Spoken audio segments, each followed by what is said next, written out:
So this happened in the early days of the pandemic. So March 2020, we all remember what that was like. Everything's shut down, schools are closed, kids are home, everybody's home. We all remember what that was like, right? And it wasn't long before the kids, our two daughters, Sophia and Mariel, who were 12 and 9 at the time, started getting together with their neighborhood friends. They've got lots of kids in the neighborhood, and they play together all the time. And they were getting together and doing stuff outside. And we were very cautious, and you're staying apart, right? And but at the same time, happy that they were getting outside, happy that they were socializing, and happy that they were doing something that seemed to be productive. What they were doing was writing and working through an original production of Cinderella. So every day they would have play practice to go to. This was by the middle of April 2020. They'd have play practice to go to, and life revolved around play practice. We didn't quite know what this was, but we knew they were happy and they were occupied and they were socializing. So we thought, this is good enough. So days revolved around play practice, and they were writing it, they were casting it, they were directing it. We weren't quite sure what everybody's role was there at the beginning, but we knew that it was serious stuff. There were rewrites. Every night that printer would be spitting out a new version of the script, and there were kids running from house to house dropping off the script. Scene 2 has changed. Everybody, did you hear? And there was a lot of, we just heard this, bits and pieces. We heard a lot of, oh, casting's been changed. Oh, somebody quit. Oh, somebody got fired. Usually those are the boys. And just a lot of drama around the drama. But it was something they kept coming back to every single day. So they had these rehearsals over across the street on the front steps of Campus Elementary School. That was also good. They were over there, all kind of in one neutral spot. And these rehearsals would go on for hours. For hours a day they were occupied.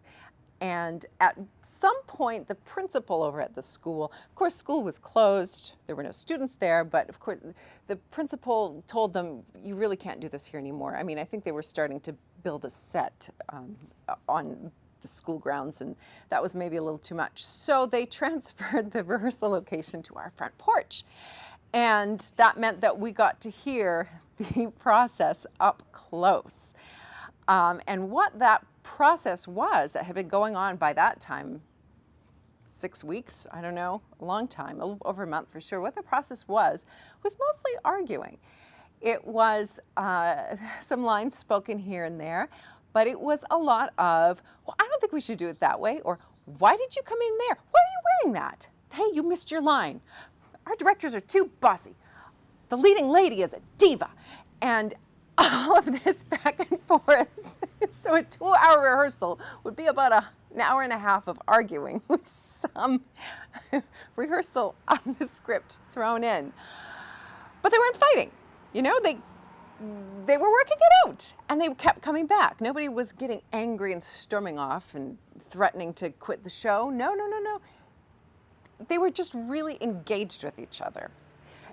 For weeks and weeks and weeks they did this, and we listened to this kind of creative process being worked out, this group process, what they were needing in their lives, right? School is not in session. They're on the Zoom and on the computer all the time trying to get schoolwork done. But what they needed was this kind of group problem solving, group creative work and process.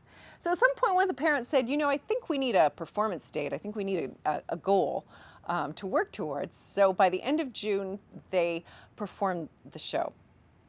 And they held it, of course, on our front porch. We had a big front lawn where people could gather, and we had, the porch kind of accommodated the space we had the space they would need, and they put up bed sheets for curtains, and they invited people, they made flyers, and this was really a production. And they even baked cookies and brownies and things to sell at intermission. And Um, it's the day of the play, of the performance. It's the end of June. By this time, they've been doing this for well over 2 months. And I remember thinking, well, the families are going to be here. Maybe I'll make some popcorn for everybody. And I'm expecting there to be, there by that time maybe 5 or 6 families were involved.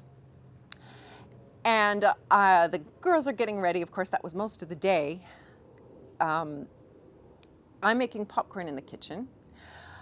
About 5 minutes before the show's supposed to start, I come out with this bag of popcorn, expecting to see the 5 or 6 families that I knew. And there are probably, well, at least 50 people, maybe more, 60 maybe, on our front lawn. And I didn't know a lot of the people on the lawn. There were strangers on the lawn who came for this show, who came for this kid's show. It was incredible. So they, people I knew, families I knew, but extended family, grandparents came, teachers came, neighbors came, people drove here for this event.